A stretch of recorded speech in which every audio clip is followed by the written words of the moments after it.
Imagine a year where some of the funniest actors and one of the funniest comedy directors makes a new movie that's not very funny. What year is that, Sandro? The year is 2001.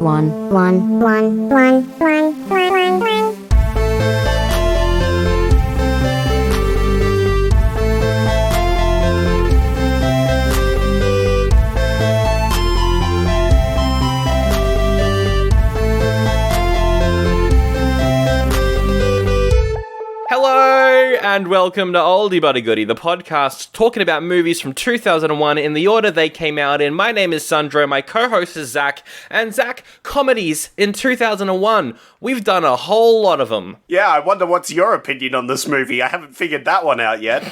Yeah, well, that's why I'm not asking me what my first impression was. I'm being like, what did you think of comedies? And because this week, Rat Race, and we got a guest, but we'll introduce him later.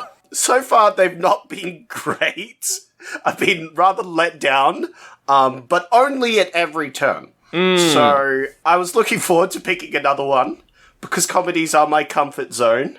And you know what? I thought it was okay. Oh, we got an okay. We've got an okay there from Zach, listeners. Let's see what our guest thinks. Coming in hot off a run of shows in New Zealand, it's Ben Volchok. Hello. Hello. The guest who's on all the time. And you usually do movies that we all agree are really good. But this time, you're not doing that. Yeah, I actually came on this show. I think there must have been some crosswires because I thought this was the 2001 historical Italian drama Ratarace. Yes, a classic. The classic that we all know and love. But turns out it was an American comedy film directed by Jerry Zucker. One half of the Zucker brothers. 1/3 of Zucker and Abrams. What did you think? You grew up watching this, didn't you? You're the only one of us who's seen this before. Yeah. So I probably would have seen this around about when it first came out on DVD. I was probably like 11 or 12 when that came out, when I watched this. And when I was 11 or 12, I really enjoyed this film.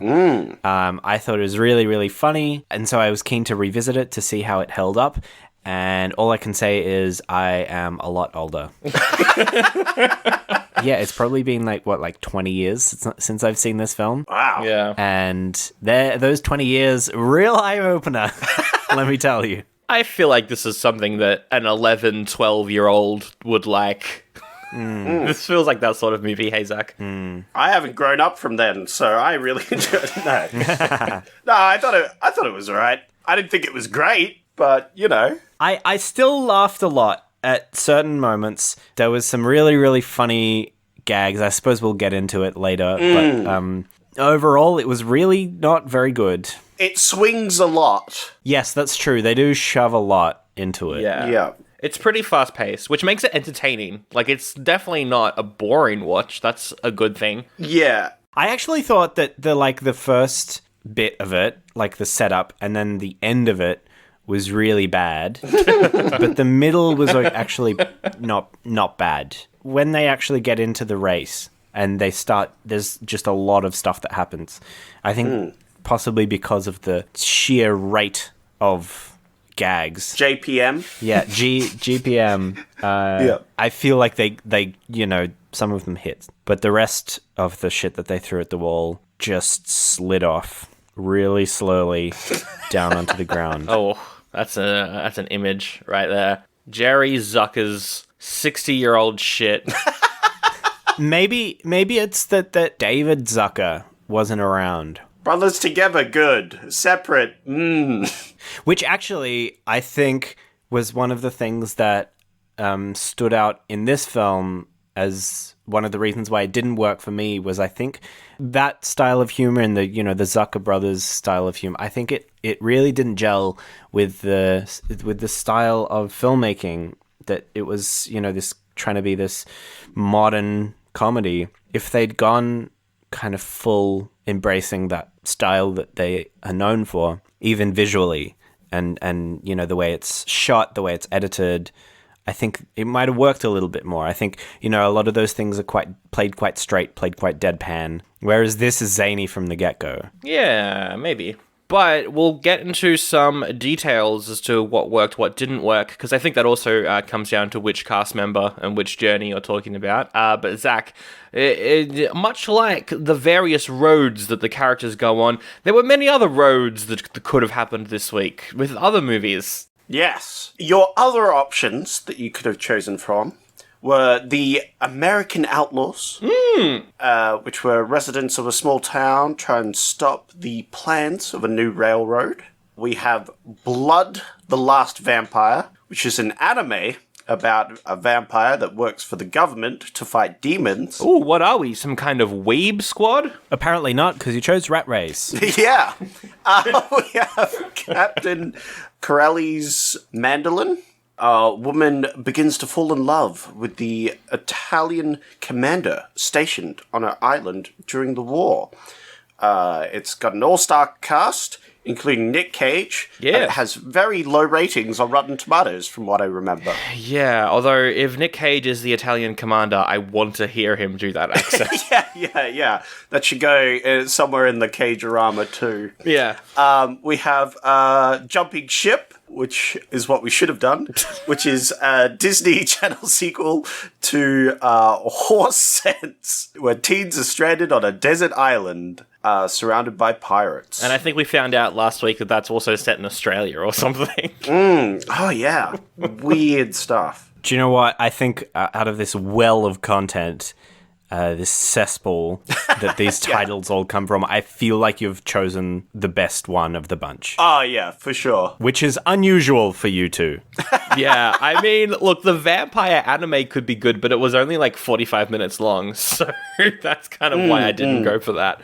Otherwise, this is probably the choice. Yeah. I don't know. Nick Cage doing an Italian accent, though, that would be something else. Hey, where's my mandolina?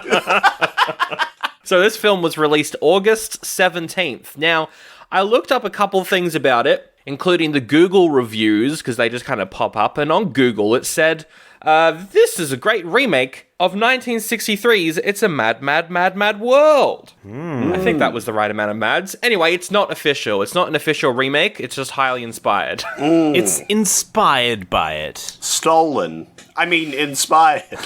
And it's written by a guy called Andy Breckman, who is the creator of the acclaimed TV show Monk. But he's also a script doctor who comes in, sees someone else's script, he comes in, he adds a few jokes. He's like, here's some jokes for your script. Bloody why, I wonder why he bloody forgot to add any to his own script.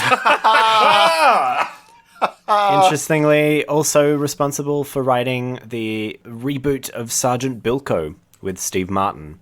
So he's, I guess, got really something for that updated nostalgia. Oh, he's the co-host of a radio show called 7 Second Delay. Now, that's funny because in radio, all radio works on a 7-second delay because if someone says a fuck word, you can delay it. Nice inside knowledge there, Sandro. Thank you. Yeah, wow. I was on a national radio station once and I never had to use it. Nice. That's a shame. I'm glad you explained the joke. Now I get it. You're welcome. For the cast, we'll go through them later, because there's a lot. The opening credits for this movie is like a whole song, because they have so many cast members to fit in. The opening credits, which I didn't realize until the closing credits, but the opening credits and closing credits music was done by the Baha Men, Oh, that makes sense. It was a good song. who also did Who Let the Dogs Out, which is featured in this film. I think the intro needed more sound effects. That's all I wanted to say. Boing! Yeah, those were terrible credits. Can we just start from there? It's just, they were just so bland. Not a great start. It felt like every intro I've ever seen, but then blurred all together and then mushed into a grey nothingness, you know? Just characterless. The only character bit was when, like, they were introducing the pilot, and she, like, flies on the screen. Oh, yeah. I just wish they'd done that for, like, each character. Do the whole thing where it's like, this is their defining personality trait, you know? I don't know what you mean by the opening song was boring. I'm like, the lyrics are great. Life is nothing but a slap in the face. Life is nothing but a fat rat race. Great lyrics. How about every night I have a dream that you're taking off your dress. The only thing you're wearing is a button on your chest. These are classic lyrics from the Baha Men. Right. This film's got 44% on Rotten Tomatoes, landing it with a fat, rotten tomato. Audience score is a bit more positive, 64%, 6.4 out of 10 on IMDb, so funnily enough, that's the same across the board. B+ on Cinema Score, which is, kind of middling for Cinema Score, but not too bad. The general consensus was that, it's fast-paced, entertaining, but a lot of the jokes do not land. More miss than hit. But, Zach, in 2001, every comedy that we've ever reviewed has had super negative reviews calling out the gross-out humor. Not with this one. Yeah. They didn't call it out. Ha It's a step in the right direction What? for comedy. Yeah. This one's definitely a lot better because it doesn't, rely... Was there even a fart joke? I don't think there was any fart jokes in this movie. Wow, that's a lot of restraint. Yeah. I was very worried when he went through the cow paddock. Were you also having just flashbacks to... Yes. Flashbacks to movies that shall not be named. Well, I will name it for context. Say It Isn't So. No! He sticks his hand up a cow's ass multiple times. But, I was expecting, either he hits a cow, the cow farts, or he, falls off it and lands in a cow patty. But instead, it just got spat on. Yeah. Oh, yeah. And milked. There was milk. There was milk. And then he also got, sneezed on by the cow Yes. as well. Yeah. Which is gross, but it at least involves mostly the front end and not the back end. Yeah, good point. So I'll give it a pass. This movie cost $48 million, which is not much, considering the cast. Yeah. Interestingly enough, I think the cast loved the script. I know John Cleese went on record saying this is one of the best scripts he's ever read, which I know that he hates film, but John Cleese... Maybe it was better on paper. I think the cast just enjoyed... They didn't really need to act so much as just fucking run around. True. It probably would have been a fun one to film. Yeah, and because there's so many characters, there's not much for each actor to film as well. Yeah. But yeah, 48 million. What do you think this made in the box office? We'll start with Zackaroo. As I'm known. Yes. I think this did okay. I think this did reasonable. There was a lot of star power. Yeah. That brings people in. It's also a pretty easy comedy to consume. I'm going to say it made 80. 80 mil. All right. What do you think, Ben? So every time this comes around, I forget that I'm not meant to check it first. Oh, okay. And so I went on Wikipedia and read it. So I'll abstain. You'll abstain. Or I can just be like, I wonder. I mean, it's probably about doubled, but there was other more popular films out that weekend. So you could adjust a little bit for those. And so I reckon it probably doubled, but not quite. So I reckon it's about 85.5 million. Wow, that's right. Yes, it ranked third behind American Pie 2 and Rush Hour 2 in the American box office that weekend. Yeah. I'm sorry. I'll try not to look it up next time. Nah, just keep doing it. Yeah, who cares? Yeah. Okay. Nothing really matters in this podcast. Although I got very close. You got really close. Yeah, 85 mil. Oh, that was a good guess. 2 taglines. First tagline is, join the race. Wait, join the race? Like it's asking us to Yes. join the race? Yeah. Yes. They only gave it to 8 people. But I guess it's more like we're joining the spectators watching the race. No, it's saying join the race, Zach. Yeah, but okay, all right, but It's are we saying allowed? join the race, Zach.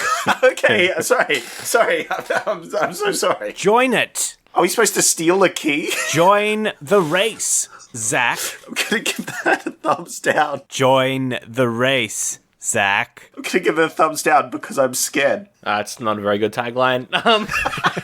The second tagline is a lot longer, though. It's 563 miles, 9 people, $2 million. 101 Problems. Oh my god. That is a long title. Too long. They should have said 112 Problems, because that's how many minutes this film runs for. Oh, that would have been a pretty good joke. Because you see there, listeners, the film goes for 112 minutes. Oh, no. That's what I just said. Join the race, Sam. Oh, no. Is this a nightmare? Am I dreaming right now? Join the race, Zach. Oh my god. I've got nothing to add on that tagline. It's very bland. Yeah, it was very long. I was going to say, is that the whole poster? Is it just that one tagline? I think that was the trailer tagline. Ah, right. Oh my god. Join the race. No! What? Is that all the taglines? That's all of them, yeah. Oh, after all that, I really feel like joining the race. I don't know why. This episode is brought to you by The Race. Join the race. All right, the plot of this movie is a lot, and we're going to go through each character's storyline separately, unless it doesn't work, in which we will abandon that idea halfway through. So, the movie, Zach, what is the premise? Or what is The Race? Join the race. Sorry, I just heard something in my head, I think. I might be going slightly crazy, but that's kind of what this movie does. You have the premise is some really rich boy and his boys is like, hey, let's get common humans and treat them like horses in a race. Let's invite all these random people up and send them on a race to get $2 million. Yes. That's the premise. And then they bet on them. They're like, hey, I think this random person's gonna win because I think they're a piece of shit and are gonna cheat. I'm gonna bet $2 mil on that. And so all his boys are betting like huge sums of money on it. It's a good time. And, they've got to get to a small town and in, like, the train station locker. Oh, yes. Which they've got. Oh, yeah, and there's only 6 keys as well, but there's more members. Because some of them are in teams. Hey. So they're racing from Los Angeles to, what's it, Silvertown? Silver City, New Mexico. Silver City, that's it. Yeah, Silver City. Silver City, New Mexico. Yes, it's the country seat and home of the Western New Mexico University. As of 2010 census, the population was 10,315. As of the 2020 census, though, that population dropped to 9,704. Whoa. Yeah. Because everyone saw this film and was like, I do not want to be in this city. This is shameful. Living here is now shameful. I think they all died of shame. Yeah, that's even better. Yeah. Join the race. They all joined the race, the big race up in the sky. Yeah, maybe they all joined the race. It's a race? Anyway. And John Cleese plays that rich guy. His teeth are fake, right? His teeth are absolutely fake, Sandra. Yes, I don't know why you asked that question. They were so distracting. It was so shiny. He's fine. He plays himself. Yeah. He plays every character he's ever played, except with fake teeth. Yes. I liked his laugh. He's like laughing at his own joke. I can appreciate that. Oh yeah, the laugh that he does is every... Anyway. I think Ben doesn't like John Cleese. No, I like John Cleese. I think he was phoning it in this. I think he phones in everything. Really? Doesn't he? Aside from, like, Python and, like, Faulty Towers, I guess, he just kind of phones everything in. I feel like it was only for half the movie. Like when the lawyer went to go listen to them. Or when he got the other secretary on the phone. That's when he phoned it in. You see, listeners, the joke there is that he's on the phone. Yeah. He has one really good joke where he just kind of like hands out the keys at random and someone's like, you can't pick people at random, what are you doing? And he's like, I can do anything I like. I'm eccentric. Yeah, that's it. That is the plot of the movie, and then they're all let loose onto the streets to make their way to that train station, and we see a bunch of different characters. Who do we want to talk about first, Zach? Just pick a character, any character. Oh, me? Yeah. I want to pick Mr. Bean, but he can talk. Ooh, Mr. Bean, but Yes. he can talk. Yes, this is classic Rowan Atkinson also phoning it in. Yeah, Yeah. Signor Fagiolo. He's got narcolepsy for comic purposes. She said in the movie like twice. They missed the rule of threes. That's the problem. They should have had something on the train. Like, Oh, yeah. the way he gets on the train is being, like, semi-hit by it. Yeah. I'd have liked to see, like, a scene where he's, like, on the outside of the train and the passengers are like, oh my god, there's a guy outside of the train. Sleeping on the wall of the train, yeah. Yeah. And then, like, the conductor comes out to save him and he's just hanging on there but asleep. That would have been good. Yeah. He's funny, but I think that's just him. Even like the Johnny English movies, after the first one, they're not good, but they're still funny because he's in them. Yeah. He's kind of Mr. Beanie. That's just what I got, was he was just doing his Mr. Bean, but then he could also talk, so he had to put on a voice, and it was weird. Italian accent. Look at this food, a little cock doggies. Yeah. Yes. That's a quote I wrote down. I love a little cock doggy. In 2001, while Atkinson was on holiday in Kenya, the pilot of his private plane fainted. He managed to maintain the plane in the air until the pilot reawoken and was able to land the plane in Nairobi. Was that an inspiration for the character? The journey he gets up to is what? He falls asleep for the first hour, Yep. and then he's back in it and catches a ride with Wayne Knight. Yep. He gets hit by multiple vehicles. That's one of his things he does. He likes to get hit by vehicles. Oh, yeah, he gets hit by Wayne Knight's thingy, didn't he? Delivery van, ambulance, whatever it is. Yeah. Yeah. Yeah, and he's in the movie because he's delivering a heart via his car. I was surprised he didn't come back. Wayne Knight, yeah. Just for something. I don't know. Because he was in it for a bit with Rowan Atkinson. And then, like, he goes to murder Rowan Atkinson, so Rowan Atkinson's leave, and that's the last we see of him. We did see the heart start beating again, so presumably he got a happy ending.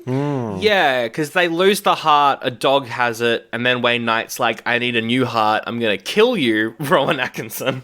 I would have liked just 1 second. He's like in the audience with some random old man or something, and they're like partying together. Oh, at the very end. But the old man has like medical tubes, so it's quite clear the joke. But that would require actually going through with the stuff that you set up, Zach. And this movie is very anti-doing that.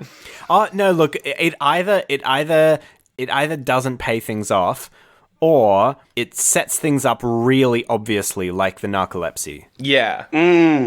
Or the squirrel lady. Squirrel. Oh, that was great. Oh, yes. That's the best part of the movie. Probably that was a highlight. Yeah, that was very funny though. We'll get to that. Yeah, Rowan Atkinson, like the stuff with Wayne Knight is funny, but that's just because Wayne Knight is funny and Rowan Atkinson is funny, so them both on screen is just funny. They're looking for that dog who has the heart at one point, and I'm pretty sure that dog just jumps onto the electric fence. Fence. I mean, the question on everyone's minds is, sure, let's open a heart. Why is this man in charge of delivering hearts when either he has a fetish for organs or just some kind of, like, perverse curiosity about seeing it? Is this... No, so, okay, my question is this... I've got a solution. Is this the first time that he's opened an organ mid-transit? Or is the reason that he's still got his job because every time he decides to open organs and the obvious happens where it just malfunctions, every time he gets out of it with some kind of miraculous solution like an electric fence? Long question. I can answer it. The first one is that I presume he's like a regular delivery man that they needed to emergency hire to move this heart because of the whole plane situation. I think he is a regular medical supply driver. Maybe. He's got the equipment for it. He's got the signage on the van. He does have the signage. Or he could just have like an organ fetish or something that he likes to poke them and look at them. The look that he did when they opened up the container was a bit... Yes. I'm excited by this. So, yeah. Yeah. Join the race. There it is again. I heard it. So then Rowan Atkinson ends up on a train where he's got a window seat and a family's around him, and he's playing with a kid, and he gives the kid his key, and the kid puts it in its pants. And then he gets up and he's like, I need to get that key out of your pants. And he says some sus things, and the parents wake up and he's thrown off the train. What? Why? Why? Yeah. Speaking about jokes that I don't know if they stick against the wall, but like, why did he give the child the keys? Because children love keys, dingle dangle. That's true. Don't say dingle dangle. Okay, I'm sorry. don't ever Jingle say jangle. dingle. That's better. Yeah, that's better. Kids love keys, jingle jangle.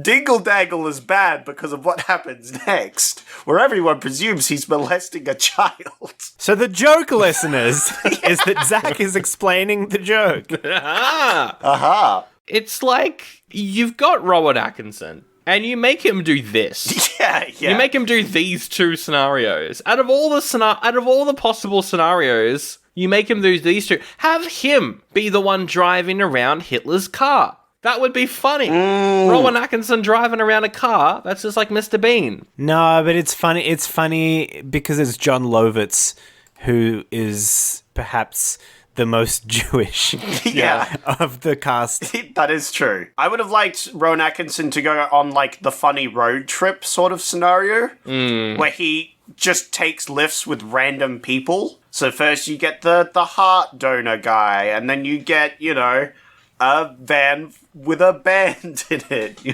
That actually would have been better, yeah. Yeah, like all these things. And they all, I don't know, somehow come in at the end to help him out, He uses the skills that he's learnt. No one's learnt anything, though. Yeah, there's no learning, aside from us knowing how not to write a script. But Zach, the movie you're describing is the Mr. Bean movie. So, I guess... sorry. Yeah, that is my bad. My bad. Whoops. I guess. Sorry, I was thinking of how to make this a good movie, and then suddenly that happened. That's my bad. Anyway, that's his journey to go and get to Silver City. Ben, it's your turn. You gotta talk about his finish, because right at the end... Yes, that's right. The payoff of the narcolepsy joke. Yeah, right at the end. He's the first one to get to the locker. He's the winner. He win. But then he falls asleep with the key in the lock. Oh, what a surprise. I feel like out of all of the characters in this film, he's the one who became more memorable, because I don't know, I feel like I've heard people over the years have his catchphrases of, it's a race, or I'm winning. That was kind of funny, yeah. I am winning. It's me. He should be the one voicing Mario, not Chris Pratt. I have Rowan Atkinson and his weird Italian I don't think accent. there's enough money to convince Rowan Atkinson to do that. Oh, he did Man vs. Bee for Netflix. He'll do anything. Oh, he did do that, yeah. It's true. Hey guys, it's Julie And KB. from Elvis Lives, a conspiracy theory podcast. What do we talk about, Julie? Conspiracies. No way. What kind do we talk about? Celebrities? Government. Time travel? Ooh, tune in every Monday. What day? Monday. What was it? Monday. Oh, Monday! Monday for your fill of conspiracy theories.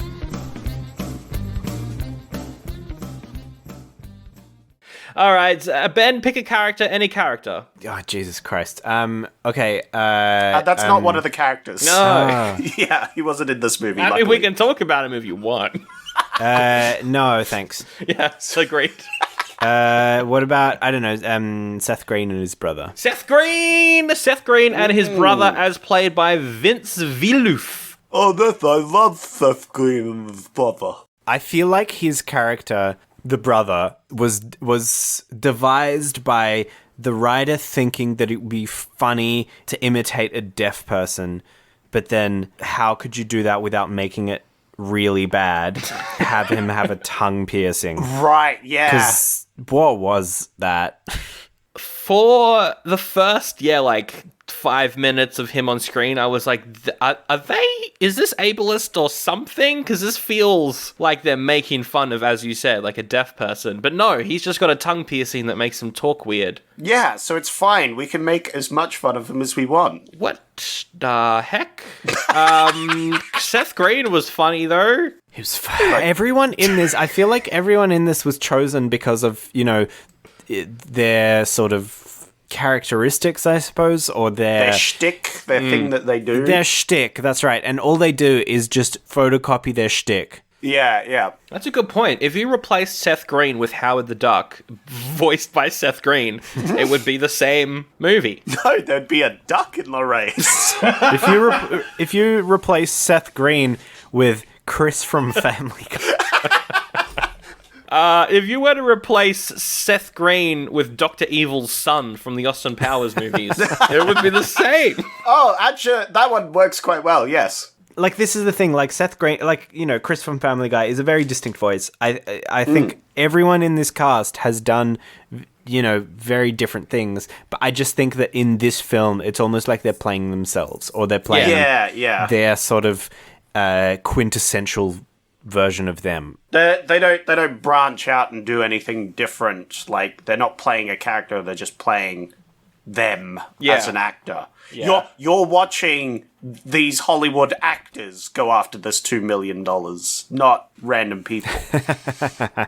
They are. That's what they're going after. That's why they're in this film, is because it's a bunch of Hollywood actors. Just want to make money. That would have been a better movie if you make this like Seth Rogen's This Is the End, where everyone's playing the egotistical actor versions of themselves. Yeah. And they're all that would going be great. That would have been so funny. Because you have... And all these rich people are like, yeah, we'll bet on these famous Hollywood actors. Yeah, that sounds great. Also sounds more realistic as to what these super rich people would want. Yeah. We don't want random people. No, we want these Hollywood actors that we know and love. We want to send them on a random rat race, That would have been really good. But yeah, so Seth Green and his brother... Join the race. They're doing insurance scams and stuff. They just want to make a quick buck.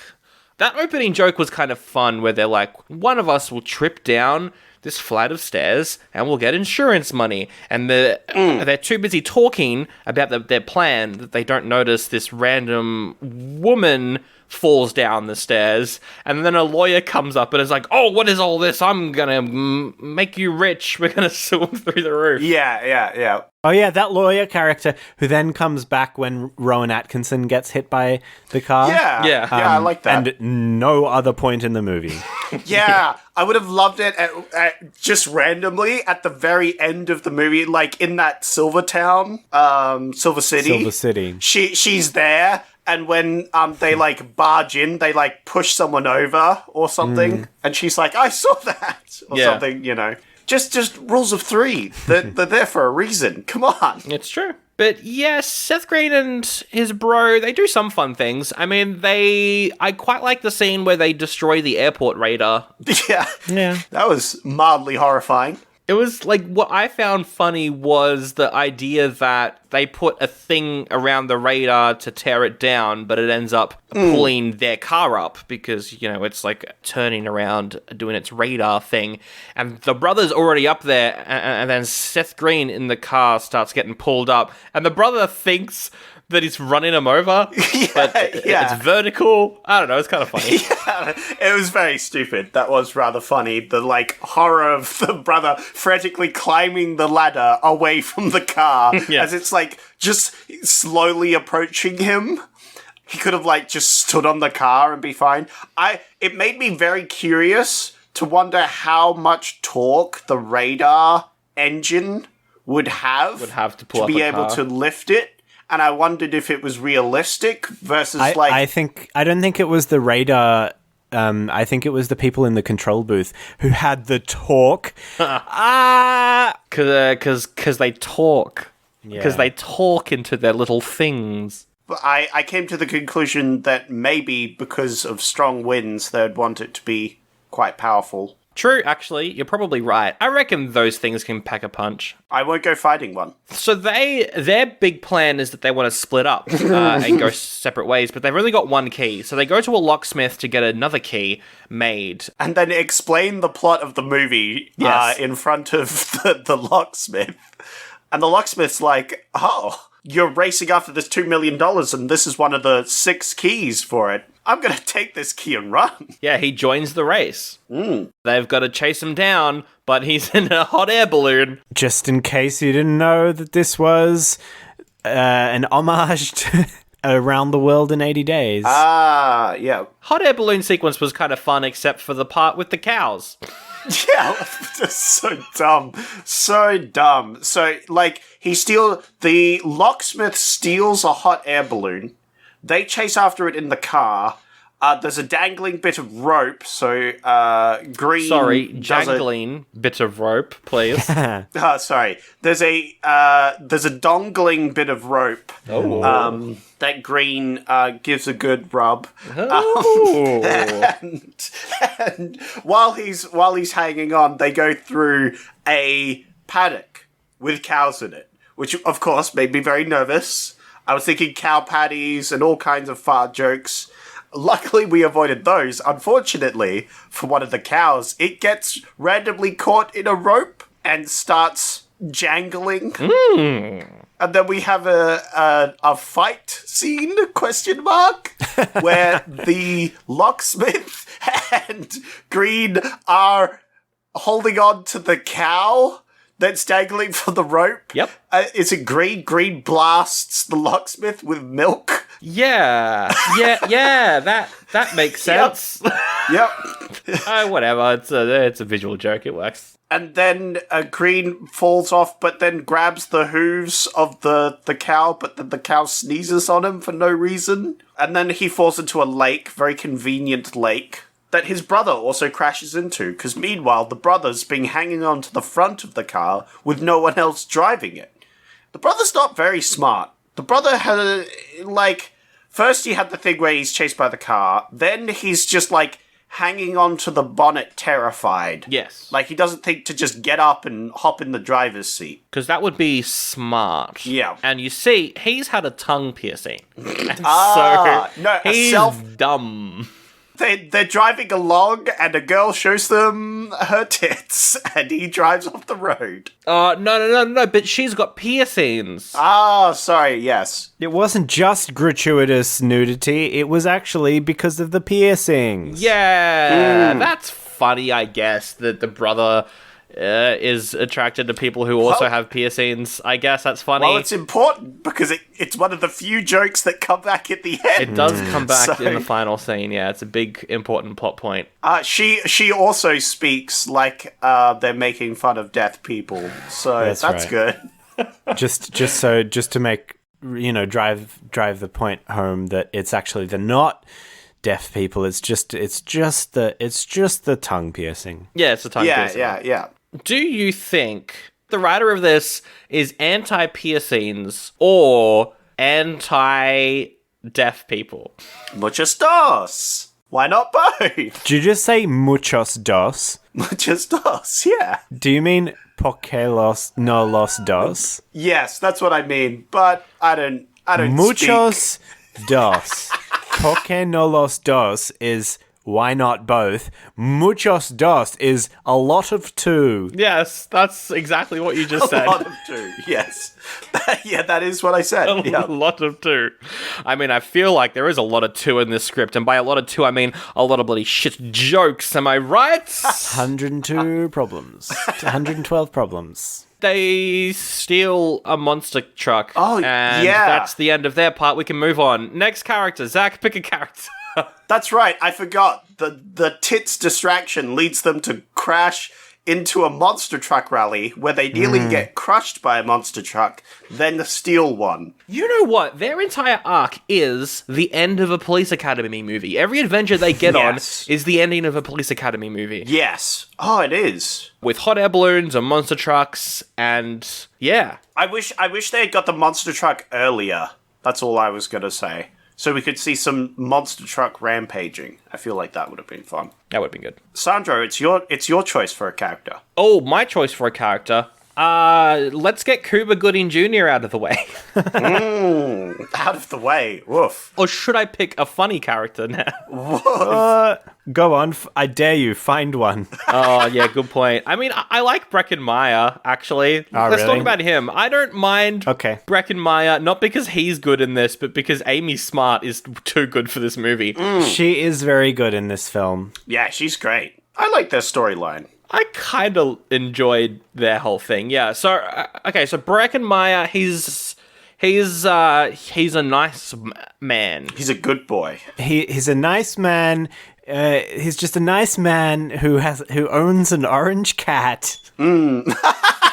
Yes. And a slightly yellow dog. Yeah. Yes. Do you know what else he loves? Afro horse. Oh no! Oh, I forgot this movie starts with that joke. Yeah, it does. It starts off with the classic porn at the hotel gag. Classic. What is this? Is this What? the 80s? I was so confused. I thought it was going to be like a joke, like his deadbeat friend had done it or something. I think that is the joke. Is it? It was never clarified. Like I think legitimately it wasn't him. My thought was that they were going to have the deadbeat friend with him, and so you've got the straight guy who doesn't do any crimes whatsoever, and then the deadbeat friend who just is a fucking asshole and does whatever he wants, which is kind of what happens, but not really. Yeah, not really. But yeah, this joke never comes back, and it's traumatizing. I'm like, why did they do that? That's a weird joke. But yeah, he is originally like, I'm not going to take part in the race. It's silly. I've got to get home and I've got to go to work. But then he meets Amy Smart. She's a pilot. And they're reading the same novel and they make jokes about it. But she's like, oh, all the planes are grounded because of the airport radar thing, right? And she reveals that she is a helicopter pilot, so she's not grounded. So Breckin Meyer's like, oh, wait, that means I'm the only one who can fly. Maybe I do want to go after this after all, because she's actually heading to the town where he wants to go to get the thing. He's all like, ha ha ha, you idiots, you fools, playing their stupid game, going after these $2 million. I'm above all that. I'm not going to do that. But then it's like, all planes are delayed, except this one. So I would have the best chance of getting this $1 million. Maybe actually I am. Maybe I am part of all of this. And so he just somehow gets a ride with her. I don't know how that works. She does say at one point in their conversation, do you need a ride? Well, yeah. And so they fly off, but first she wants to go say hi to her boyfriend. So they fly to her boyfriend's house, but oh no. His ex's car is out the front. Oh no. They fly over the backyard and he's in the pool with her. If your girlfriend's a pilot, you wouldn't want to be cheating out in the open. But maybe he's just an idiot.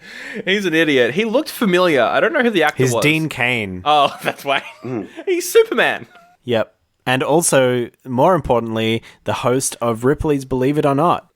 Superman's more important. And less importantly, a massive conservative right-wing nut job. Oh, no! Yep. Nice. Anyway, they chase him in his car, but they're in their helicopter, so we get like a car versus helicopter chase sequence. It's kind of great, actually. Yeah, it was good. I like that they had, like, a bucket of paint in the helicopter. Oh, yeah. See, this is the thing that gets me. Like, a lot of these jokes, like, that would not be out of place in, like, The Naked Gun. It's like, oh, he has a random bucket of paint in the helicopter. But in this, it just feels like, what is going on, you know? Yeah, it's stuck in that limbo. They needed, like, one more object of random thing, like a goldfish tank or something. Yeah. Anvil. You know. She's just got an anvil and she throws it on him. I mean, exactly. It's like, you know, or there's just like a third person who's just in there or something. Yeah, if the movie was a lot more absurd, I think it would have been better. It's the same with a moment with like... It does has absurdities, though. Yeah, and they feel out of place, like the Whoopi Goldberg thing, which we'll get to. That like there's I liked the Nazi one. I liked that one a lot. That was actually a really good story. I think the Jon Lovitz one was probably my favorite. Yeah. Nothing else really happens with Meyer and Smart. The helicopter breaks down, so they've got to get a truck, but the truck's breaking down. Got problems. Oh yeah, and then they go to a mechanic, and the mechanic tries to rip them off, but then something that happens in the Whoopi Goldberg one comes back, and then they end up at the end of the movie. Yep. So next character, Zach, pick a character, any character. I want some Nazis in my life. Jon Lovitz. He's got a family. He's got a slightly crazy wife and 2 kids. So his, like, you know, how everyone got set up at the casino for being desperate in some way. Yeah. His thing of desperation was just he was real cheap. He was a cost cutter. He was a cost cutter. Funny that they made the one Jewish character the one who's really keen to cut costs. What? To be fair, this film was directed by Jerry Zucker. I mean, yeah. I don't know is Andy Breckin Jewish? I don't know. Is Andy Breckin Jewish? Or is Andy Breckin actually a Nazi? That's why he wanted to put Nazis in the film. No. Yeah. Breckin is Jewish. There you go. Okay. All right, it's funny. Okay. Yeah. It's not racist, everyone. No, it's still also not funny. Oh, there is a fun joke with him. Actually, I wrote down because like there is a joke in this movie. Like something that I love about the Zucker brothers movies is just how straight they are. They're played straight, but there'll be a lot of visual gags in the background. Well, that's what I mean. I feel like this one wasn't like they didn't do that really with this one. Yeah, they didn't have really background jokes. But there was one that was kind of decent, where his daughter needs to do a shit. And he's like, we're not stopping the car. So she shits out of the window. Oh, yeah, that was really funny. She shits out of the window, and then we cut to them being pulled over by cops. And just in the background, out of focus, one of the cops is like cleaning his window. Yeah, that was very funny. That was good. His race is the best, I feel, out of all of them. It's the funniest, yeah. There's more, yeah. The jokes that are in it are funny. The Klaus Barbie Museum was really funny. That was really good. Because it's not just that they mistook Barbie for Klaus Barbie. It's that there's a full-on museum of it with puppets. So we just cut to them being in the middle of this museum tour, surrounded by neo-Nazis, with that they all have just wide eyes while they're getting this like tour from these people. Yeah, that was great. Which is funny. And then also, like, we need to get out of here. Oh, a gift shop. Yeah, that was funny. That was funny. Then, so this is one of the bits where their story intersects with another story. So Seth Green and his brother, they sabotage Jon Lovitz's family's car. They do. And so they can't drive their car. They got to get another car. Oh, they just so happen to have Adolf Hitler's car there. Yeah. So they steal that. That was funny. That was great. That was fun. All the stuff with like Adolf Hitler's car, and then you can't play Hitler's harmonica was really funny. And then the fact that there was like what was probably like Eva Braun's lipstick. Yeah. Was real. That was really funny. That was good. Look, I'm Mrs. Hitler. They end up, like, he's playing with a cigarette lighter and he burns his middle finger. And so he's like, I've got to air it out. And in doing so, he flips off a biker, which would have been enough reason for the biker gang to chase them. But then the movie's like, no, we need some offensive material in here. So he calls her a homophobic slur. Yeah. And then they chase after him, and we get the quote where the wife is like, oh, they look really pissed off, all those Nazi bikers. Lovitz is like, they're always pissed. They're Nazis. It's like their job. And then they crash, and the little bit of lipstick that got wiped on the steering wheel comes back and hits Jon Lovitz in the upper lip. Yep. And so they crash into a World War II veterans convention. He accidentally, eats the cigarette lighter, so his tongue is burnt, so he can't speak properly. He can't talk properly. His finger's still burnt. And so, when he gets out of the car, the Nazi car, Adolf Hitler's car, in a World War II veterans conference, he has a Hitler stash, and he's talking like a Hitler. And then someone that looks like Robert De Niro shoots him? Yeah. Oh, yeah. and you see, that is taking the wackiness super far. Yes. It's like taking it far enough where it's like, this is just wild bullshit. Yeah. Yes. And it's great. Whereas the other stuff is actually a bit too tame. And also, I mean, it's kind of funny that, like, they showed these, like, ridiculous neo-Nazi characters, but then also these, like, World War II veterans who were pissed off at Nazis, and it sort of takes some, like, a joke where that's a given for you to be like, oh, yeah, there was a generation of Americans that hated Nazis. Yeah. Oh, yeah. He then drugs his family so they can take a. I forgot about that. Yeah. They don't want to, they're like, enough is enough.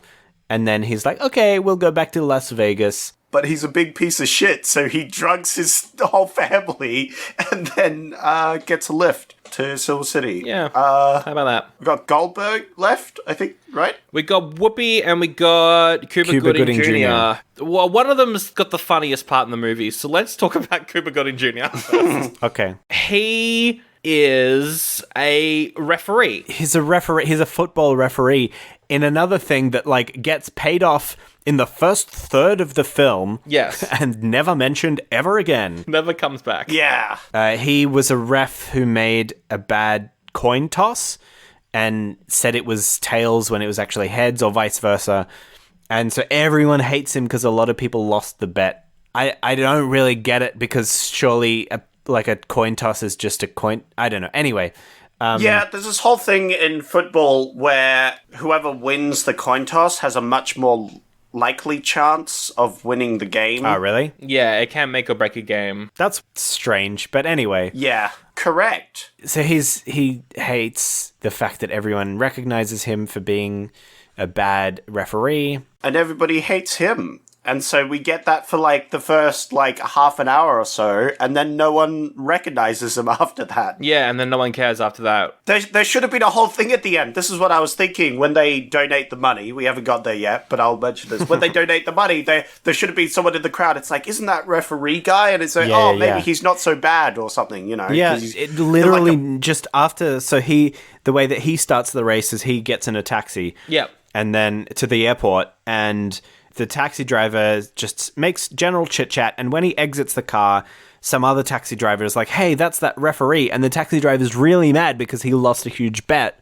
Yeah. And so then when the planes are all grounded because of Seth Green and brother, he has to go back into the cab, and the cab driver, now knowing who he is, takes him on this very circuitous and dangerous journey, and doesn't actually take him to Silver City, New Mexico, but actually takes him into the middle of the desert where he abandons him without any clothes. Without any clothes. Yep. And that on its own, kind of, it's funny-ish. I don't know. Maybe he keeps walking around, he asks for help, but then they also know who he is, and he just can't get anything right, you know. He's always trying to survive, but they keep recognizing him. That could have been funny, but no. Then his storyline goes into a very odd direction. So he walks up to a place where a bus is parked, and he goes into the bathroom and he sees the bus driver, and he's like, ooh, I need some transportation. So he takes all of the bus driver's clothes by using the excuse that his wife is giving birth. Now, I've written down a lot of this. Okay. Great. Of course you did, Sandro. My wife, she's giving birth. I need your jacket for her amniotic sac. That's what he needs the jacket for. I need your pants for her placenta. Here's the rule of threes coming up, everybody. Yeah. The rule of threes, because I also need your hat for her vagina. Vagina. So stupid. That was when he stopped being funny after that, because after that he gets on the bus and it's a I Love Lucy convention. Yeah. Yeah, they're all Lucille Ball impersonators. I mean, it's kind of funny. Like, it's another one of those things that's like, it's a funny thing, but if it was playing it a little bit differently, it wouldn't just be, I don't know, to me, it didn't land. Yeah. If it was just that bit wackier. I feel like if the tone of this film was a little bit different. They get hit by the flying cow at one point. Oh, yes. Which speaks English at them? Does it? Yeah, it talks. Oh, It says, like, help me. I did like how all the Lucille Ball impersonators make baby noises when they cry or get angry. I think that is that a Lucille Ball thing? That's a reference to I Love Lucy, yeah. Okay. I was like, I recognize that from that show I watched an episode of on 9 Go at my grandparents' house one time. Yeah. So they're all doing a Lucy, so they only reply to Lucy. Oh, yeah. Oh, and of course, because it's 2001, they've got to make a trans joke. Yeah, because one person's hair lights on fire. Yeah. They use a jacket to put it out and then throw the jacket into the toilet. Yeah. But this causes the toilet to break down, which then one person's like, hey, can we stop the bus? The door's broken on the toilet, can't go there. And he's like, oh, why? It's because, it has a penis. Like, that would have been fine, but then Cuba Gooding Jr. is like, ew, gross. Oh, yeah. Yeah. Yeah, the reaction. Anyway, I don't know, they chase him, and that's the end of this story. Well, no, hang on, because the car crashes because of the cow, and then he reveals that he's not actually a bus driver because he's really frustrated because for some reason some of the Lucy impersonators roll off the spare tire away down the road. And so he gets really frustrated and exasperated, and then he reveals that he's not a real bus driver. He stole the real bus driver's clothes, and then they chase him in a stampede of Lucille balls. Yes. Balls on parade. Balls on parade. That's a pretty good joke. Neither of you got it. You see, the joke there is that I did get it, but I was pretending that I didn't. So it's a reference to Bulls on Parade. Anyway, Cuba Gooding Jr., he's chased by the Lucille Ball impersonators.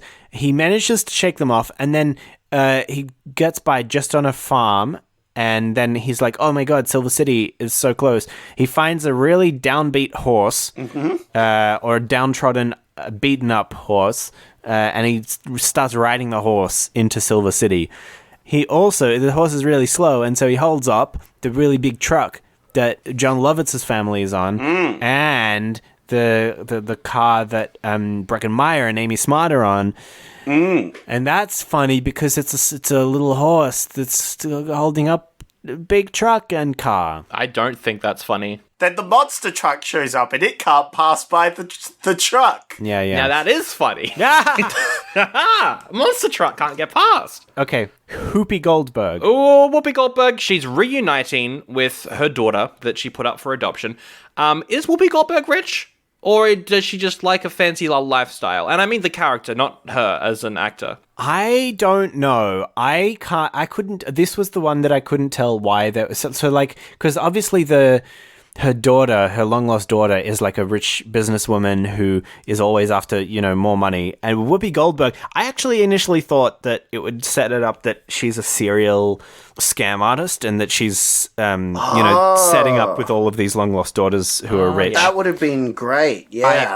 I thought maybe that's how it was going to play out, particularly because, the daughter's rich. But nope, just her daughter. Just her daughter. Yeah. I liked her daughter is really good in this. The whole time I was like, she looks familiar. Where have I seen her before? She's in a bunch of episodes of Star Trek Next Generation, which is funny because Whoopi Goldberg also in a bunch of episodes of Star Trek Next Generation. There you go. There you go. So they did get reunited. Yeah. They end up teaming up to try and get the money. I like that intro where you just have these two waitresses in the background. Oh, yeah. That are like, oh, it's so beautiful.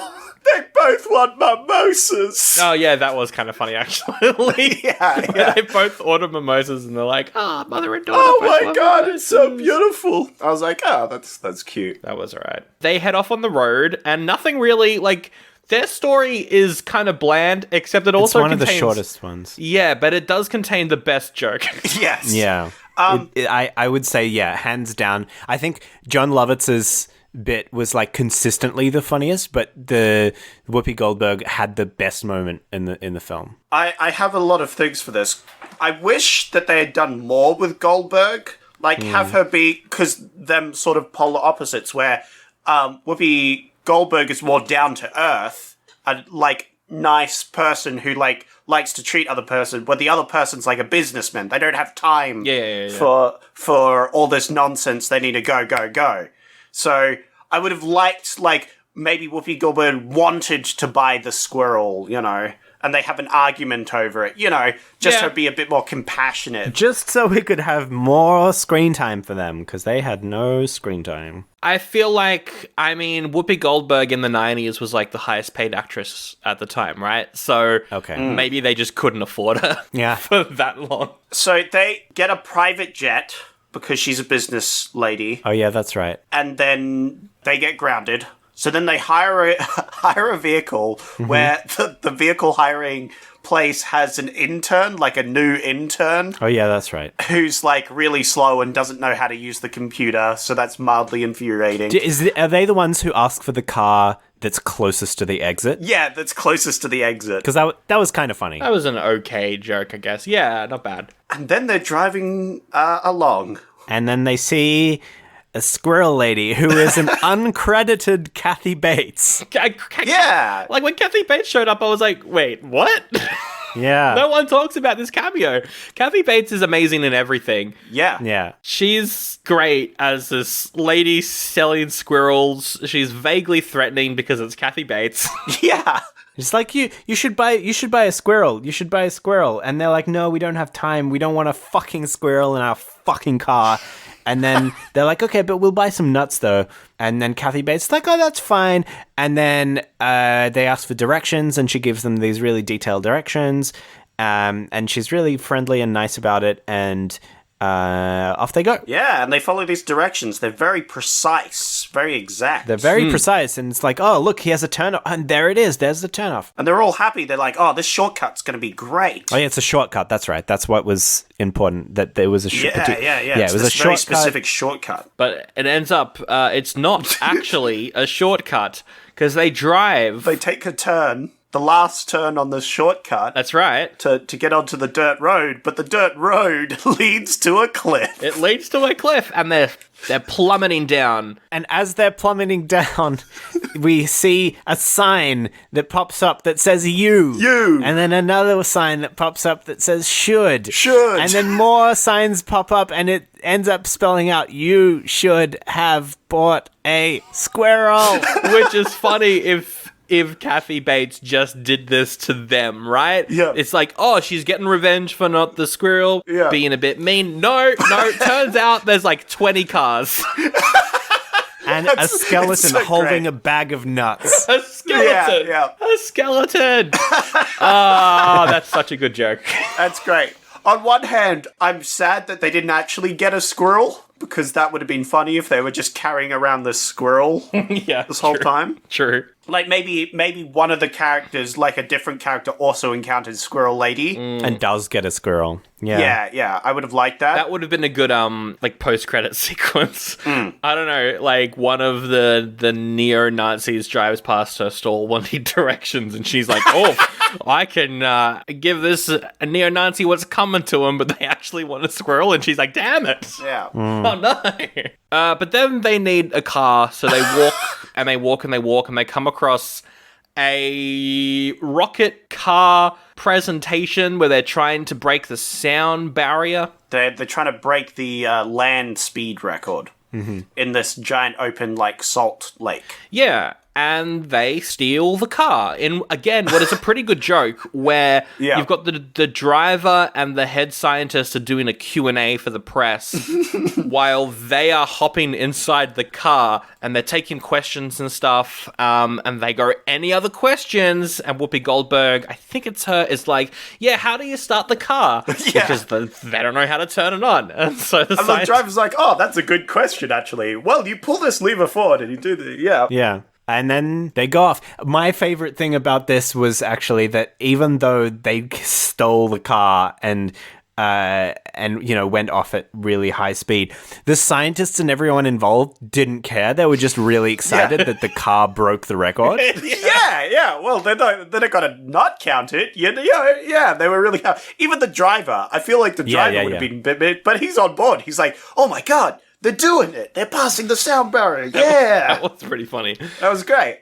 So they zoom past a gas station so fast that when they break the sound barrier, it collapses it. There we go, and that's the mechanics that ripped off Breckin Meyer and Amy Smart. Yes, and he's like, if God didn't want me to rip off people, he would send me a sign. Well, God, send me a sign. And then boom, sound barrier broken, and his entire shack collapses. Yeah. Oh, and he lets off a bullet because he has a gun. Oh yeah, and then the bullet joins the land speed. Yeah. That was Yeah, cool. and they're going at the same speed. But here's the thing, Zach, because they were driving so fast, when they get out of the car, they're a bit dazed and confused. You could mistake them for mental patients. Oh, great. Which is what happens. They join a mental patient bus heading to Silver City. Yeah, they try and get out and explain, they're in a rat race to get $2 million, so they had to fly over, but that got cancelled, so they got in a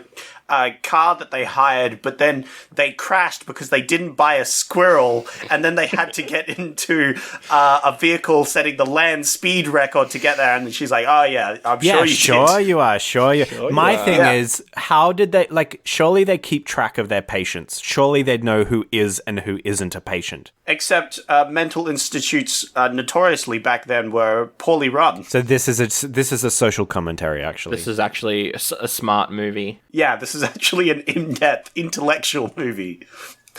Like when Green sprayed that guy with milk. Yeah, it's really smart. That's right, commentary on the dairy industry. Yeah, exactly. The exploitation of animals. Turns out the real lactose intolerant was the friends we made along the way. Was the intolerance that the critics had for this movie. It is I, Lactose. Lactose. God of your stomach making bad sounds. So, they all arrive. Oh, wait, no, Zach, no. We're forgetting one key character. What? We can't do the ending without talking about the call girl. Oh, yeah, the assistant, John Cleese's assistant. John Cleese's assistant, because all throughout the movie, all the gamblers are doing dumb, side bets. Yeah. They're doing ridiculous bets, like getting the lawyer to eat a chocolate and guessing which chocolate he'll pick. Or when they fly in a plane, they purposely make the pilot shake the plane and bet on which one of them will throw up first. First? Yeah, that was funny. But the funniest one, is when model Brandy Ledford shows up and John Cleese's assistant has a very particular kinks that he wants satisfied. And so he's like, how much will this cost? And she's like, about $3,000. Well, what were the kinks, Sandro? We need to know the kinks, Sandro. I didn't actually write them down. He wants them to get naked, wear sailor hats, hop in a spa tub full of Pepto-Bismol, and for him to clip her toenails and her to shave his ass. That'll cost about $3,000. Yes. And then all of the betters, burst out of the walls, like curtains and other things, and are like, who had 3,000, And that is all to set up that she shows up at the end of the movie, because he invited her along. Ben, what's the end of the movie? What happens? We're at the end. Yeah! So we're at the end. We catch up with Rowan Atkinson's character, who's standing there asleep with the key in the lock. And then all the others come in, and they see him, and they think, we've lost. But then actually they haven't lost, because Rowan Atkinson's character has narcolepsy, and that's funny, apparently. Yeah. And they all scramble to open the locker, and then they open it, and it's empty. Oh no! What happened? There's no money. And then they look out, and outside, the assistant and the call girl have stolen the money. Oh! There's another car chase, another rat race. The cow gets involved at some point. Probably. It falls on them, and so they tie the money to the balloon, and then the balloon flies into a concert, a festival, an outside festival. And who's playing? Smash Mouth. Mouth. Woo! And so, while they were stealing a bus and driving it over to this concert, they all agreed to share the money. So when they grab the money, they just so happen to be on stage. And so they explain that they're here to share the money. Yes. To share this $2 million. And everyone cheers. They're going crazy. And like, this is strange. Why is that? And then they turn around and see they are part of a concert, a charity concert. Charity concert.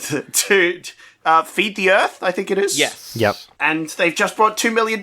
So they're all like, yeah! They've brought $2 million to share! Whoa! They just met today! Oh my god! These people are amazing! I will point out, so it seems like it's a festival. It's a charity festival, and Smash Mouth are headlining, right? But they've only raised $9,000. Yeah, and they've only raised $9,000, and this is their headliner. This is the final act of this festival. And they've only raised... Yeah, I know. They end up being like, oh no, it's a mistake, what's going on? But when they actually see the kids, I think one of the Zucker brothers comes out as like the owner of the charity. I'm pretty sure it's him. And he's like, they have now seen the human kindness, you know. They know that there's good in humanity thanks to you. And they're like, oh shit, I guess we have to give the money now. And so they all give the money, aside from Seth Green and his brother. They're like, no, but we want it. But then out in the crowd, who is it? It's Piercing Woman. And so they give their money away. But then all the betters show up. Because they want to know what's going on. And then Breckin Meyer is like, haha, well, this is the man who's organized it all. It's John Cleese from Monty Python. It's John Cleese, yeah. With his white teeth. With white teeth. And he's agreed to actually match what you raised tonight. Yeah, and so they end up raising like $9 million or something. Yeah. It just suddenly explodes with money for some reason. Then the movie ends to a song called All Star. Yeah. All Star. And then it just stops, and then the credits, really boring credits music comes on again. Yeah. It just stops. I thought there'd be a joke at the end of All Star, but no, it just ends. And that's Rat Race. It's kind of funny that the movie All Star was in Shrek, a movie that everyone thought would fail but did really well, but also in Rat Race, a movie that it felt like they thought people would love this. Well, they almost didn't put it in Shrek because they were worried that it was going to be in this film and that people wouldn't want to hear it because they'd been stolen from this film. Yeah. And then they put it in Shrek. The opposite has happened, where people are like, they hear, at least for me, it's like, oh, this is the Shrek song, you know, this is the, like, I was like, oh, they've got All-Star here. Oh, they stole this from Shrek, you know? From Shrek. Yeah, it's fascinating, but the actor is actually in this. Smash Mouth play themselves, they're all there. Yes. I like the harmonica solo. Oh, that was pretty good. With Hitler's harmonica. Hitler's harmonica solo. Comes back. Yeah. I don't, just going back to this, I'm looking the cast up. I don't think that it's actually Zucker. You don't think so? Okay. As the father. No. As the old man. I don't think it is. Oh, it's Rance Howard. Yes. Never mind. Never mind. It's Rance Howard, the son of John Howard, a famous Australian politician. Oh, yeah, I see. I get it. There you go. The joke there is that he's not. Haha. And that's the movie. I liked the whole, like, twist ending with the whole, like, they give it all to charity away. Yeah, that was nice. But, like, I don't know if it was executed as well as it could have been. More like the movie was executed. By the critics. And speaking of critics making judgments on things, boy, it's time to rate this movie. Rate race. Rate race. Ha! Oh. Or rat rate. Zach, oldie or a goodie? I'll go to you first, because I feel like you are the ray of hope that this movie needs. You're the one who enjoyed it the most. Probably, yeah. I don't know. I think it was very passable. Yeah. It's hard for me to give it a goodie, because my goodie thing is like, would I recommend this to someone? And I don't know if I would, but I would probably watch it again. Okay. I wouldn't be averse to it. Not not soon, but maybe later, just for like the Nazi thing and the squirrel thing. Like, there's good moments that I would carry this rewatch film. this movie for the Nazi thing and the squirrel thing. Zach, 2022. Yeah, you can quote me on that. I stand by those words. So, like, if I'd watch it again, I'll give it a goodie. Whoa. I'll give it a goodie because I'm pretty sure you guys are going to give it an oldie. A goodie from Zach. There we go. Yeah. I'm going to give this an oldie because it wasn't very good, but it's not bad. It's like on the same level as like Jurassic Park 3 for me. It's fine. I don't care. I'll probably never watch it again, but it's an oldie. Funny you say that. I watched it again. Ben, what are you going to rate it? If you'd asked me 20 years ago, I would have given this a really enthusiastic thumbs up. It would have definitely been a goodie for 11-year-old me. Mm-hmm. But at the moment, as things stand, it's a baddie. No. Oof. No, it's not a baddie. It's not a baddie, Ben. What do we say? No, you're right. It's more middling than that. You're right. Passable is a better word. No. I would give it a 5 out of 10. So Ben. that's average. It's very much average. It's an averagey. Would you say that the movie is a little old?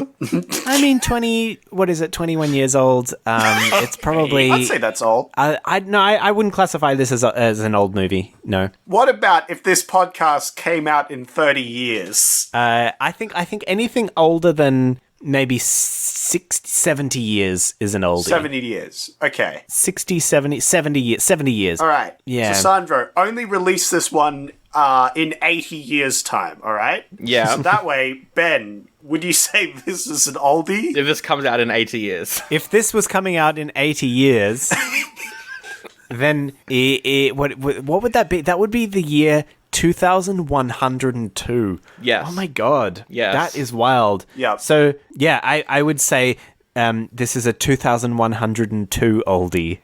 He said it! Yay! He said it! All right. Cut everything out that we just said and just clip the bit where he said oldie. I knew you were going to do that.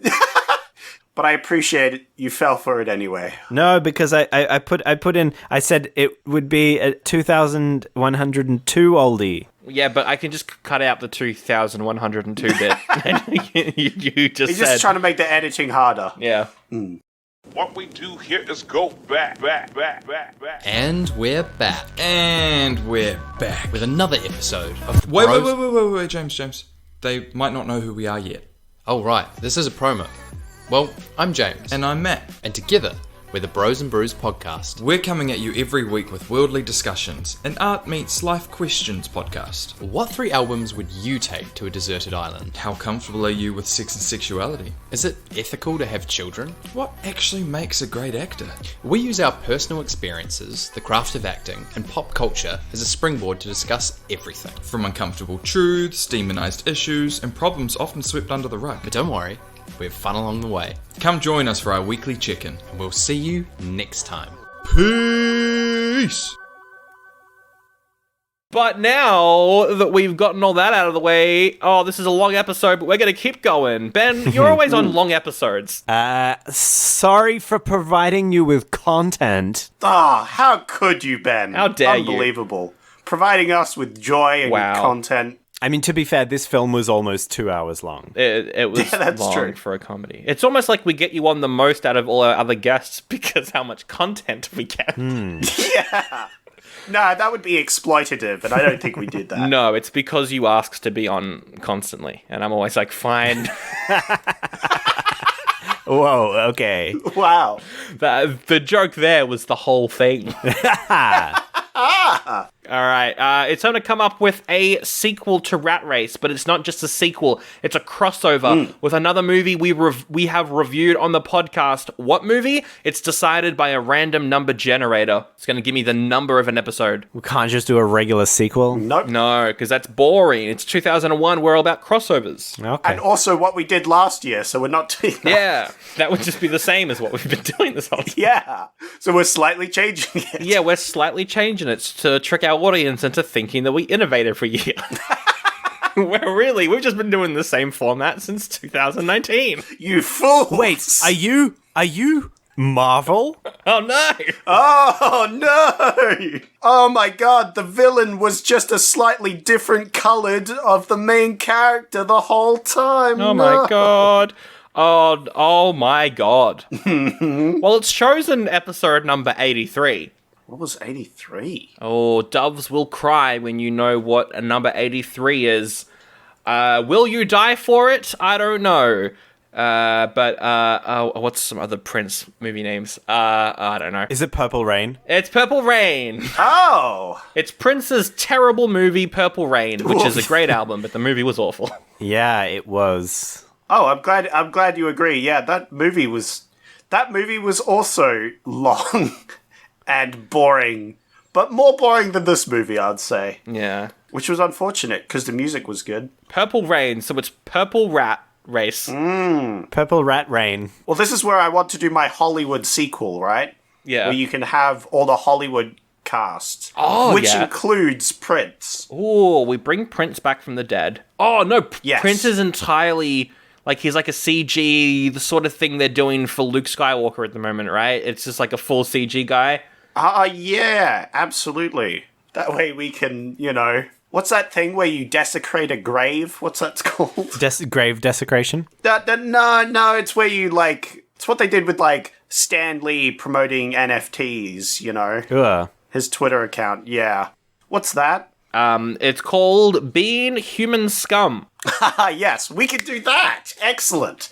Where we CGI Prince, we get some of his great songs. That way we don't have to worry about, Smash Mouth or anything at the end. No. Because we can have some great Prince songs. Who does the voice? What did we get? Old archival footage of Michael Jackson. To do the Prince voice. To the Prince voice. Wait, oh, fantastic. There's more people. We can just... Oh, no, this is getting worse by the second. Terrible. And then they've got to do the rat race, and they're all playing themselves, I guess. Who do we cast? The Rock, obviously, Yeah. if we're making this now. The Rock, yeah. Jack Black. The Rock, Jack Black, Kevin Hart, and Karen Gillan. Yes. Wow, that was easy. Wait, does this movie come out now or in 2001, right? We've never really specified. Yeah, that's true. If it's coming out 2001, who's big in 2001? Rowan Atkinson, Rowan John Atkinson, Cleese, yeah. Whoopi Goldberg. I don't think this would. I think this doesn't come out in 2001 because the film came out in 2001. I think this is a sequel crossover, right? So it comes out after at some point. Yeah, 2004, 2005. Yeah. Angelina Jolie. The Wayans brothers. Who can play the nice one that turns out to be really fucking evil at the end, pulls out a gun? The lead from American Pie. What's his name? Jason something? Jason Biggs. Yeah. Jason Biggs would be good in that role. Yeah. I just want someone to be the very nice one that everyone's everyone assumes is too good for this race sort of thing. And they're really nice. They're helping all the other things. And at the very end, they're the one that has the money and they pull out a gun and it's this is mine. I'm taking this. Fuck you. Brendan Fraser's got to be in it, obviously. He's pretty popular. I want, for no reason whatsoever, Zac Efron. He would be a kid. He's a child. Yeah, baby Zac Efron. Yeah. Mike Myers. Oh, all right. As who? As the John Cleese? Yeah. No, it would have to be. So for the John Cleese character, you'd have to have someone who's popular but a little bit older. Mike Myers would be the Rowan Atkinson. Yeah, he would. Yeah. I'm having a look at who was popular then. We've got Depp, Jennifer Aniston, Halle Berry.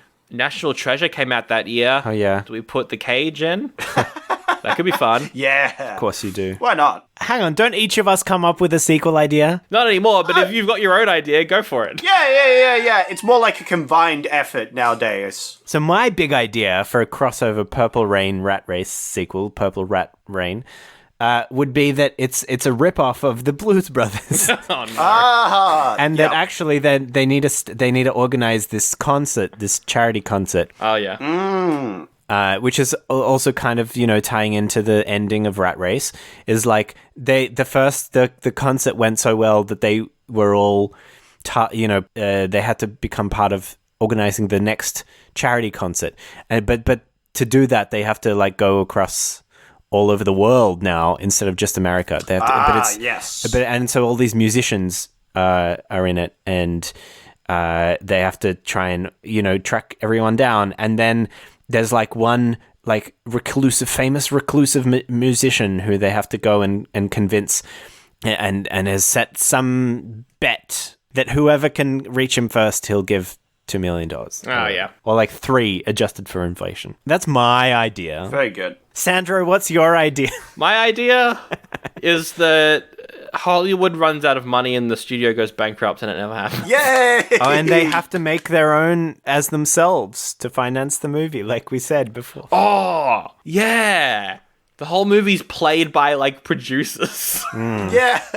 Yeah, the whole movie is about making enough money to make the movie. Yes. All right, next segment, Zach.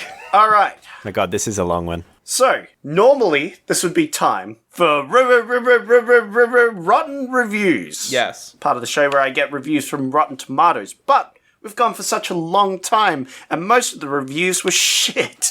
So, I have a different little segment this week. A little bonus segment, a little challenge. I'm going to throw out all these garbage reviews, and we're just going to concentrate on one that I found, because one of them was fantastic. Oh, wow, okay. Yeah, I'm throwing the format completely out. So, normally what happens is I tell you the name of the reviewer and their review, and you have to guess the score. And you will do that on the first one. But then there's a little bonus thing after that I will explain when we get there. So, the reviewer's name is Better Than Over the Hedge? ? Oh, I've heard of this account. And they said, quote marks, Rat Race is better than Over the Hedge. Now, Over the Hedge is an animated kids film. Yep. From, I want to say, 2008? 2006. I was close. 2006. 2006. Ben, have you seen Over the Hedge? I sure have not. It's an alright animated film. If your whole account's dedicated to is something better than Over the Hedge, what would you rate Over the Hedge? Yeah, that is a good question. That's really where it comes down to. I feel like Over the Hedge is probably a fine 3 out of 5 movie, so I'm going to guess this review's 3.5.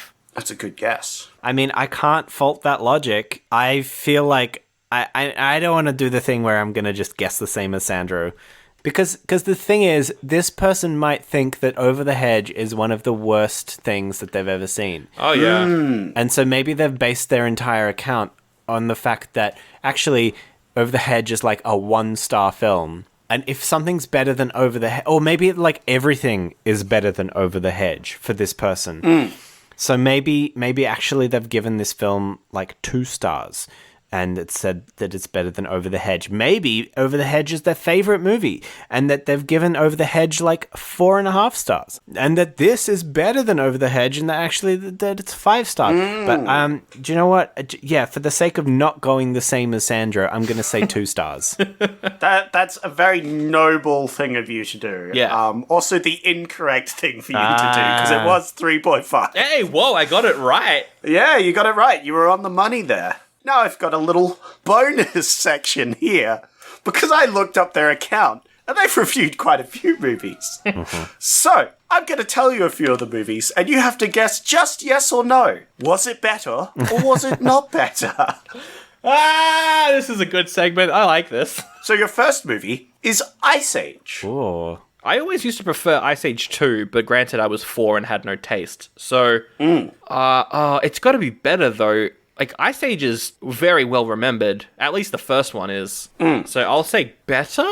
Yeah, absolutely better. Yes, you're both correct. It is definitely better. The next one, John Wick. Was it better? I don't know this person's taste. I'm going to go with not better. Ooh, that's a bold statement. Yeah, if their whole account is about Over the Hedge, I'm guessing they like kids' movies. Yeah. And John Wick is not, so I'll say worse. No, I'll say better. You'll say better? for the sake of being different. Wow. Don't just do that. Go with what you really feel, Sandro. Because otherwise you're correct, Sandro. It is, yes. It was better. It was better. It was better. It was better. There's so much more stakes. Was Jackass 3D better than Over the Hedge? Oh, that's the worst one of those movies. That's the worst one. Yes. But was it better than Over the Hedge? I mean, Bruce Willis in Over the Hedge sounds like he's being tortured Yes. by being in this movie. Yeah. But I don't think that beats actual people being tortured in a movie. So I'll say Jackass 3D is better. Ben. Worse. You are correct, Ben. It is definitely worse. It is not better than Over the Hedge. Well, what did this person think? You see, the joke there is that... All right. Right then, Sandro. Ben, this time, I think, was the B movie Whoa. better than Over the Hedge? Well, I feel like B movie better than... I'm going to say not better. Ooh, not better by Ben. Yeah, there's no way the B movie beats Over the Hedge. There's no way. Ah, you're both wrong. there It we go. actually was better than Over the Hedge. Ah. Paul Blart Mall Cop 2. Oh, the second one. Yeah. Oh, I forgot they made a sequel. For the sake of the meme, I'll say better. You know what? I feel like this is a meme. It's a meme account, and meme accounts love the B movie, and meme accounts love Paul Blart too. So I'm gonna say, sure, it's better. Ah, you're both correct. You're both correct. It is better than Over the Hedge. Yeah, all right. Better than Over the Hedge account. We get your deal now. You go home. All right, we've got two more left. We've got Diary of a Wimpy Kid, The Long Haul. The long... Oh, is it the live action one? Yep, that's a 2017. Oh, they made one that recently? Oh my goodness. Over the Hedge is better. Yeah, I agree. Yeah, you're both correct. You're both correct. It is better. And finally, Spy Kids 3D. Oh, I thought you were going to say Morbius. No. But unfortunately, they stopped posting 2 years ago. Oh, thank fuck.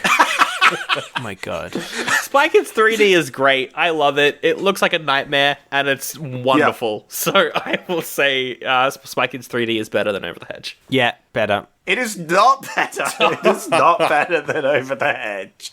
Unfortunate. So what's the final tally, Sandra? I wasn't keeping score. Neither was I. Very good. The winners is the people who didn't play the game. Yay! Hey, I could probably, future me, just interject right now. Hey, future me, can I ask you who won that little battle? Pretty sure it was Sandra. Yeah, I think Sandra got more right. Oh, thank you so much for the voting confidence there, Ben. Yes, you are correct. I did win with 5 points against Ben's 4 points. But, you know, in the end, I feel like we're all winners. Just a thought. Anyway, back to you, past me. Oh, thank you, future me. But you're right. We are all winners in the end. And shut Ben, up. you actually get to plug your stuff. If you lost, you wouldn't get to. But because we're all winners, you can. Sure. I've got nothing particular coming up, but have a look at my website, listen to my old podcasts, and I've got a Redbubble. Oh. What is your website? My website is benvolchok.com. What was that? Sorry, I didn't quite hear that. Could you say that one again? Join the race. Oh, shit. It's benvolchok.com, and there's links to some of the stuff I did on audio, video, writing, and yeah, there's a Redbubble. And there's a Redbubble, where the new Join the Race t-shirt will be up soon. No copyright infringement. Join the race. And that's all. Links to everything in the description. Links to our stuff too, if you want to come check us out. We're on all the things, Facebook and Instagram and all that for updates on when we post. We've also got that little Patreon where we are wrapping up the Cagerama, the Summer of Nick Cage movies, with our final movie, Face Off, that is up on Wednesday. And then we will decide what we do after that on there. That's up there. Bonus episodes are upwards of $5 every month, and ad-free episodes also head up there for $1 a month. You can check that out in the link in the episode description. And now Zach's got to make a choice, got to pick a film. You've got to be like, which film do I want to do? Also, thanks to our network, That's Not Canon Productions, and Josh Cake for our theme song. Ben, will you help me read out some of these options? Yeah, sure. Your first movie option for next week is Bubble Boy. I picked that one. It's a man, he's born without an immune system and starts to live life inside a physical bubble. That rings some sort of bells. I may have seen that. I don't know. It's Jake Gyllenhaal. He's good. I think I saw that on TV. The next one, I feel like we don't have to read that one out to reject it. So the next one is... Oh, okay. The next one is... but the one after that is Ghosts of Mars, which is... Oh, that is the next one. You can read out the option. Yeah, I'm not going to read that. You don't even need to... Why would you watch it?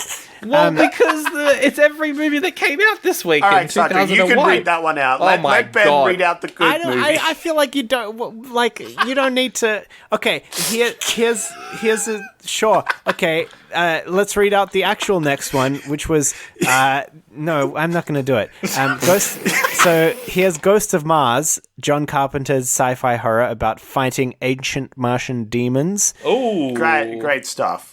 Love that one. Terrible movie. The option that Ben didn't read out was The Curse of the Jade Scorpion, which is a Woody Allen movie. So yeah, don't pick it. Yeah. So why even mention it? Why even mention it? You've got Happy Accidents, which is a rom-com between a regular woman and a guy who claims to be from the year 2470, which is a great year to be if you want any of the films from this podcast to be oldies. Yeah, it's true. You've got Jay and Silent Bob Strike Back. Wow. Kevin Smith movie. Two friends realize a film was being made about them, as they aren't getting any residuals from it, so they set out to try and stop that film from being made. That sounds incredible. Yeah, it's pretty classic Kevin Smith meta stuff there. And the final choice that you've got, Zach, is Summer Catch. Sandro claims it is a typical rom-com. I do. Oof. Guy falls in love, but her dad doesn't approve. Wow. Insightful stuff. Wow, who wrote that? I don't know, but I'm definitely not picking that film now. What are you picking, Zach? I don't know. Those aren't good options. Maybe I'll pick The Curse of the Jinn. No, don't do that. No. I'm dialing up between Jay and Silent Bob Strike Back, because that sounds incredible. Yeah. The Ghosts of Mars, because that does sound very fun. Or Bubble Boy, but I think I've seen Bubble Boy. I think you've seen Bubble Boy. Jay and Silent Bob Strike Back is completely inaccessible if you haven't watched every Kevin Smith movie up until that point. Oh, really? Yeah, his films after Dogma, I'd say, are just inaccessible if you don't like him. Oh, okay. And aren't already aware of what he is. Well, if I pick it, I have to watch the previous movies, right? That's like 5 movies. Oh, God. I don't want to do that then. Nice justification. Yeah, no, thank you. I have a life. So it's either Ghosts of Mars or Bubble Boy. Yeah, Ghosts of Mars or Bubble Boy. Would you agree with that assessment of Kevin Smith movies, Ben? I've seen Clerks. And I've seen no other Kevin Smith films. Okay. So I reserve my judgment, but I feel like I've seen Clerks. So I've seen other Kevin Smith films. But again, I can't, confirm that. I think I go with Ghosts of Mars. Why? Ghosts of Mars. That does sound... No! Because I looked it up and the pictures are amazing. Why not watch it? Why not have the excuse of watching a John Carpenter film, even if it's not one of his good ones? It's bad. It's bad. I mean, it's kind of funny. The demons look like just a heavy metal band. Yeah. It's great. At least it's not as bad as Escape from LA, which is probably his worst film. It's been a while since we did a sci-fi, and we like our sci-fis. I would legitimately probably pick Ghosts of Mars because well, I haven't seen it, and so it would be nice to see a John Carpenter film that I haven't seen. Looks like you're outvoted, Sandro. Oh no! Does he make the music? At least that'll be a plus if John Carpenter made the soundtrack. I think he might. Yeah, he did. What's the cast? Ice Cube Yeah. Okay. and Jason Statham. Okay. I'm not saying I picked it because I saw a picture of Ice Cube and Jason Statham in the same movie, but I want to see my family-friendly rapper and my megalodon-killing action hero in the same movie. I'm looking at, like, every film that we've done this year, like, recently, right? And the only film that I've given higher than, like, a 3 is Fast and Furious, and that was 3 months ago. And we gotta keep it that way, I feel. All right, Ghost of Mars next week. Let's wrap it up with the best quote from, what did we just, from Rat Race. Ratarache. My favorite quote has got to be, "Wake up! The Third Reich is here. SS in the parking lot." Yep. What's your favorite quote, Zach? I'll end it with what I wrote down as my review. All good movies contain Smash Mouth, but not all movies with Smash Mouth are good movies. Oh. I have joint first. One of the quotes is, "Look, I'm Mrs. Hitler." Nice. And the other one is, "You should have bought a squirrel." Which I'm claiming as a quote because text was written on screen. Turns out the real Rat Race was the squirrels we met along the way. The squirrels we didn't purchase along the way. You see, the joke there is...